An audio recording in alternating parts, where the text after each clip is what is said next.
Picture देखकर आया हूं 21 साल की पहली फिल्म। सबसे पहले happy new year to all of you and your family. नया साल आप सबके लिए, आपके परिवार के लिए बहुत ही मंगलमय है। भगवान करे आप बहुत दिन दुगनी रात चौगनी तरक्की करें, आपकी सारी मनोकामनाएं पूर्ण हो। अब आपको बताता हूं साल की पहली फिल्म देखने के बाद मेरा एक्सपीरियंस कैसा रहा। 21 देखो, श्री राम राघवन ना कोई ऐसा वैसा डायरेक्टर नहीं है। वॉर के ऊपर फिल्म बना रहे हैं तो कुछ सोचकर ही उन्होंने इस कहानी को पिक किया होगा।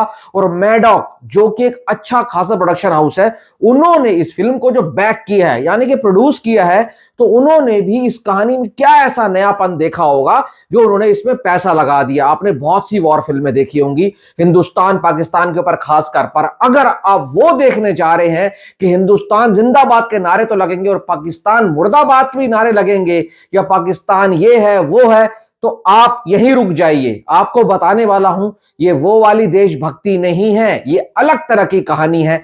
कहानी है 21 साल के अरुण खेत्रपाल की। भाई जो 21 साल की उम्र में शहीद हो गए थे, उनका टैंक खराब हो गया था। उनको भाई साहब ऑर्डर थे कि आप टैंक छोड़ दो और टैंक से बाहर आ जाओ, पर वो नहीं आया बंदा और वहीं पर लड़ता रहा और वो शहीद हो गया। अब ये कहानी अरुण खेत्रपाल की तो है, पर डायरेक्टर जो श्री राम राघवन है, उन्होंने इस कहानी को ना उनके पिता के नजरिए से दिखाया है, जो मदन खेत्रपाल जिनका नाम है, जिनका कैरेक्टर प्ले किया है स्वर्गवासी धर्म सर ने।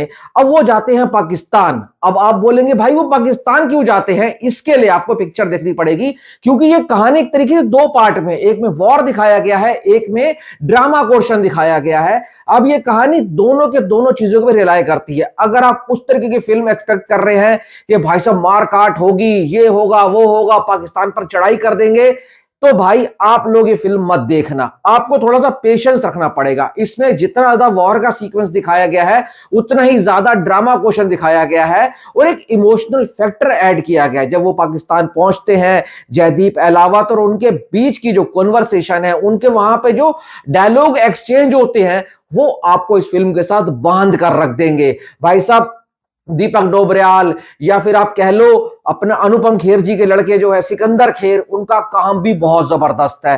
धर्म सर जब डायलॉग बोलते हैं ना, तो कसम से कह रहा हूं उनकी पुरानी पूरी जिंदगी रिवाइंड हो जाती है। और इतना अच्छा कलाकार, इतना जबरदस्त आर्टिस्ट आज हमारे बीच में नहीं है, पर हम खुशनसीब हैं कि उनकी आखिरी पिक्चर इतनी सॉलिड है और उनका मेन करेक्टर है। और इस कहानी को उन्हीं के तरीके से डायरेक्टर ने दिखाने की कोशिश करी है, और इसमें कहूंगा डायरेक्टर सफल भी हुए हैं।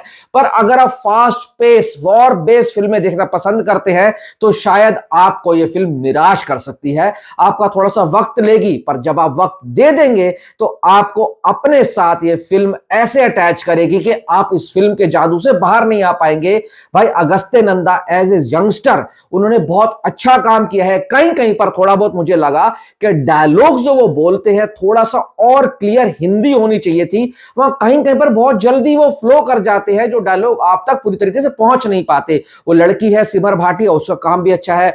धर्म पाजी के बारे में मेरी औकात नहीं है बोलने की, पर मैं कहना चाहूंगा जयदीप अहलावत, हम क्यों कहते हैं कि one of the finest actor है वो इंडियन सिनेमा में एज ऑफ नाउ। उन्होंने फिर से एक बार प्रूफ किया। सिकंदर खेर एंड दीपक डोबरियाल का काम भी बहुत सॉलिड है। तो ये फिल्म आप एक नए साल की ना सौगात लेकर आई है, न्यू ईयर गिफ्ट है। अगर आप एक इमोशनल कहानी देखना चाहते हैं, और सबसे ऊपर मैं यहां पर रखना चाहूंगा भाई साहब किसको, भाई अपने डायरेक्टर सर को, श्री राम राघवन। उन्होंने एक बेहतरीन कहानी को एक अलग अंदाज में दिखाया है, क्योंकि ऐसी फिल्में बहुत कम बनती है, और जब बनती हैं तो आपको कुछ सिखाकर भी जाती है। इस फिल्म का मेन पोर्शन पता है क्या है, कि वॉर तो दो देशों के बीच में लड़ी जाती है, जीत हार हो जाती है, पर वॉर के बाद उन देशों के जो सैनिक शहीद होते हैं, उन लोगों के ऊपर, उन परिवारों के ऊपर क्या इफेक्ट पड़ता है, वो 4 दिन 5 दिन मीडिया में चल जाता है, पर वो जिंदगी भर उन सब चीजों को नहीं भूल पाते हैं। तो ये कहानी उस चीज के ऊपर बेस है।